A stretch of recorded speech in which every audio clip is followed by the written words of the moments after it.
멜번에 산다 공식 헌정 팟캐스트 키위랑 호주 가자. 이번 녹음은 호주의 두꺼비 케인 토드에 관한 것입니다.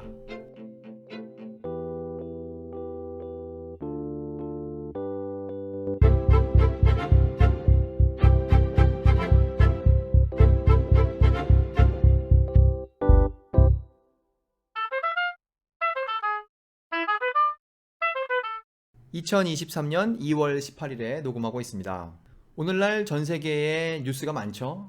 우크라이나 전쟁, 미국의 인플레이션, 호주의 이자율, 챗 GPT 혹은 뉴질랜드에 온 태풍, 이런 뉴스 속에 꼭 우리가 지금 놓치지 않아야 할 소식은 어떤 것인가를 생각하다가 호주의 두꺼비에 대해서 녹음을 하기로 했습니다.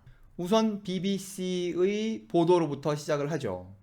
BBC가 1월 달에 올린 기사 중에 이런 제목의 기사가 있습니다. Record-breaking cane toad found in Queensland. 뭐 쉬운 제목이죠. 퀸즐랜드에서, 호주의 퀸즐랜드에서 두꺼비, 그 중에서도 cane toad라고 호주에서 불리는 두꺼비가 한 마리 발견됐는데 그게 record-breaking, 기록을 갱신한다는 거예요. 어떤 기록을 갱신하느냐? 지금까지 기네스북에 제일 무거운, 따라서 제일 큰이겠죠. 두꺼비는 2.65kg이었다고 합니다. 그런데 이번에 잡은 두꺼비 무게를 재보니까 2.7kg이라는 거예요. 엄청 큰 두꺼비죠. 이 두꺼비를 처음 발견한 사람은 퀸즐랜드의 국립공원에서 일하시는 어떤 분이었는데, 이 사람의 표현에 따르면 축구공에 다리가 달린 줄 알았다. 자기도 뭐 과장해서 한 말이겠죠. 그렇게 큰 두꺼비를 발견하고 그 두꺼비를 잡았는데, 사실 그 사진을 보고 있습니다. 그 두꺼비의 사진을. 근데 뭐 그냥 고양이만 해요. 아니면 신생아도 2.7kg짜리 신생아 있을 수 있지 않겠습니까? 그 정도 되는 크기의 두꺼비예요. 엄청 큰 두꺼비죠. 호주에 사시는 분들은 익숙하시겠지만 단순히 애가 크다는 것이 문제가 아니라 케인 토드는 유해동물로 지정이 되어 있죠. 다른 동물에게 해를 입힌단 말이죠. 주로 독을 뿜어서. 그래서 여기까지는 케인 토드 한 마리 발견된 것에 대한 기사를 봤지만, 여기서부터는 호주에서 케인 토드가 어떤 삶을 살고 있는가라는 것을 알아보려고 합니다. 조금 전에도 말씀드렸다시피 케인 토드는 독을 뿜어대죠. 주로 다 자란 두꺼비는 어깨 쪽에서, 등 쪽에서 독을 뿜지만 얘들이 어린 아이였을 때, 올챙이였을 때에도 그것이 독성이 있다고 해요. 그래서 그때도 건드리면 다른 동물에게 해가 되는 것이죠. 얘들의 독이 상당히 위협적이기 때문에 두꺼비보다도 더 큰 동물들, 예를 들어 뱀이나 혹은 악어에게도 위협이 된다고 합니다. Cane toads in Australia라는 위키피디아에 글이 있는데요. 거기에 보면 이런 문장이 있어요. A number of cases of declines in snake population have been reported. 케인 토드가 가는 곳이라면 그곳에 살고 있는 뱀의 수가 줄어드는 것이죠. 이것은 뭐 작은 동물에게는 말할 것도 없고, 두꺼비보다 커 보이는 뱀이나 악어에게도 물론 종류에 따라 다르겠지만 비슷한 영향을 주기 때문에 호주에 사는 케인 토드는 거침이 없이, 숨을 필요도 없이 아주 자유롭게 살아간다고 합니다. 그런데 이 케인 토드라는 것이 호주에 원래 살던 그런 동물이 아니라고 합니다. 그런데 사람들이 어떤 시점에 호주로 데리고 온 것이죠. 데리고 올 때는 101마리였다고 합니다. 처음에는. 그게 1935년이라고 하는데 그 얘기는 좀 이따 자세히 보기로 하고, 그로부터 90년 정도 흐른 지금은 뭐 한 마리 한 마리 세본 것은 아니지만 추정상 약 2억 마리 정도가 호주에 살고 있다고 합니다. 처음에 케인 토드가 호주에서 살기 시작한 곳은 케언즈에서 한 20km 정도 떨어진 곳에 있는 고든베일이라는 동네였다고 하는데, 그게 35년도였는데 78년이 되니까 이 두꺼비들이 뉴사우스웨일즈까지 왔다고 합니다. 그러니까 남쪽으로는 그렇게 온 것이고요.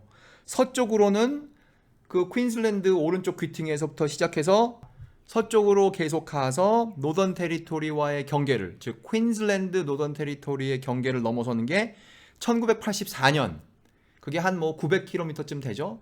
그리고 계속 더 서쪽으로 가서 이제는 노던 테리토리와 웨스턴 오스트레일리아의 경계를 넘어가는 것이 2009년이었다고 합니다. 그리고서는 계속 지금 서쪽으로 더 가고 있는 것이죠. 이렇게 성공적으로 자기의 영역을 넓혀가며 개체수를 엄청 늘려가며 다른 동물에게 위협이 되고 있는, 그리고 유해동물로 지정이 된 케인 토드, 이런 동물을 처음에 왜 어떤 경로를 통하여 데리고 오게 되었는지 그걸 좀 살펴보기로 하겠습니다. 이것이 호주에게 국가적으로 너무나 슬픈 스토리이기 때문에 이것을 좀 설명한 데가 있어요. 한 군데는 호주 정부 웹사이트에 National Museum Australia라는 곳에 있는 글 Introduction of Cane Toads라는 글이 있고, 또 다른 글은 이것도 연방정부의 무슨 뭐 에너지 환경부 그런 곳에 있는 글인데 The Cane Toad Fact Sheet 그런 글이 있습니다. 이 두 개의 글을 보면 이 케인 토드가 어떤 경로를 통하여 호주에 오게 되었는지를 알 수가 있는데요. 그걸 좀 살펴보도록 하겠습니다. 그걸 살펴보려면 설탕에 대한 이야기를 잠깐 봐야 돼요. 설탕에 대해서 한글로 쓴 글을 보고 있는데요. 거기에 이런 문장이 나옵니다. 조선시대만 해도 설탕은 왕실에서도 구하기 힘든 귀한 물품이었다. 설탕이 한반도에 비로소 보급된 것은 20세기 초로 추정된다. 일제강점기인 1920년 일본의 무슨 기업이 평양에 공장을 세웠다. 이때만 해도 설탕은 귀한 식재료였다. 읽는 건 여기까지고요. 이런 걸 통해서 알 수 있듯이 설탕이라는 것이 역사적으로 귀중했다는 걸 알 수 있죠. 지금은 뭐 굉장히 흔하지만. 그런데 호주에 와서 영국 사람들이 설탕 산업을 한번 제대로 키워보려고 한 거예요. 그런데 사탕수수가 상당히 성공을 한 것이죠. 그래서 19세기 말에 사탕수수를 꽤 키우게 되었다고 합니다. 그런데 고민이 생긴 겁니다. 호주에 있는 케인 비틀, 사전에 보니까 딱정벌레라고 하던데 그냥 케인 비틀이라고 부르겠습니다. 그 호주에 있는 케인 비틀이 이 사탕수수를 키워놓으니까 그걸 너무 좋아하는 거예요. 그래서 어른이 된 벌레들은 사탕수수의 위에 가서 잎을 먹고 그렇게 살아가고, 어린 벌레들은 구더기 같이 생겼던데 걔네들은 땅 밑에 사는데 걔네가 먹는 것은 사탕수수의 뿌리인 거예요. 그래서 완전히 그 벌레들에게 당한 사탕수수는 멀쩡히 서 있는 것 같지만 툭 치면 사탕수수가 넘어지는 것을 볼 수 있는 것이죠. 그래서 사탕수수 업계에서는 이 문제를 해결하기 위해서 연구소를 차립니다. 사실 그 연구소가 지금도 남아있어요. 오늘날의 그 연구소의 이름은 Sugar Research Australia라는 것이고, 당시에는 다른 이름이었는데 사탕수수에 관련된 연구를 하기 위해서 만든 것이며, 거기서 해결해야 할 가장 중요한 문제는 이 벌레가 와서 뿌리를 먹는 거, 이것을 해결하는 것이죠. 이것을 세운 게 1900년이라고 하는데 이 사람들이 30년 동안 해결책을 발견하지 못했다고 합니다. 당시의 역사를 설명하는 글 중에 이런 문장이 있습니다. 그 연구소에 있는 사람들이 did the best they could with experiments on different chemical methods of control. 그 뿌리를 갉아먹는 벌레 문제를 해결하기 위해서 다양한 화학적인 방법을 동원했다는 거예요. The best they could니까 자기들 나름대로는 최선을 다한 것이죠.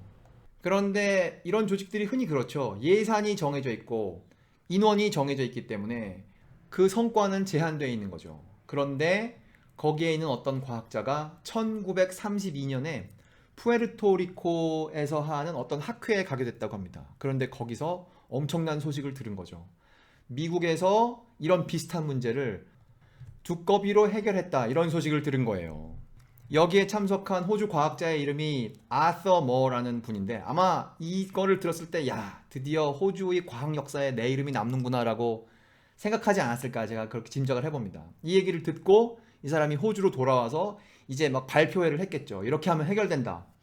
그래서 호주의 과학자들이 그래, 그럼 그렇게 해결하자, 이렇게 해가지고 1935년, 그로부터 3년 뒤죠. 아서가 학회에 참석하고 나서 3년 뒤에 또 다른 과학자를 하와이로 보냅니다. 하와이에 왜 보내느냐? 거기에 그 두꺼비들이 와 있다는 거예요. 그래서 102마리를 데려오려고 했답니다. 그런데 오는 과정에 한 마리가 사망하고 101마리가 호주에 도착한 것이죠. 그게 1935년 6월인데 얘들이 호주에 도착하니까 호주가 너무 좋은 거예요. 그래서 2달이 지난 뒤인 8월 달에 그 숫자는 몇천 마리가 되었다고 합니다. 그래서 그 중에 2,400마리를 풀어주자, 이렇게 결정했답니다. 얘들이 가서 드디어 호주의 사탕수수 벌레 문제를 해결할 수 있도록 풀어주자. 그래서 풀어줬다는 거예요.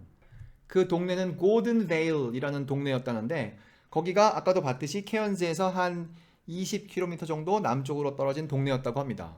그런데 이거를 보고 있던 다른 과학자가, 그 사람 이름은 월터 머모라는 사람이었다는데 그 사람은 곤충학자였다고 합니다. 그 사람이 보기에는 아무래도 이게 이상한 거예요.